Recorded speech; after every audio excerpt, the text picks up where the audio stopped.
Goblet hold, dumbbell, Bulgarian split squat. So in this variation, we're gonna hold that dumbbell right at our chest.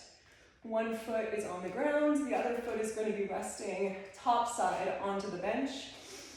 I like to usually do a little bit of a test round, just kind of sitting down to see if I have my positioning correct. You'll notice that if you have been doing dumbbells by the side, you're going to have a little bit more of a forward lean here. When we come into that goblet style position, you're going to be a little bit more upright. So these are definitely more glute focused here with a closer stance towards the bench.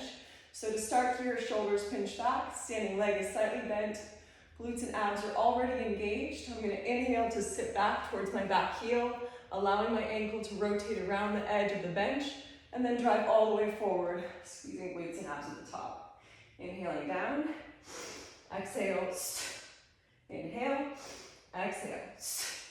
And that is our goblet hold Bulgarian split squat.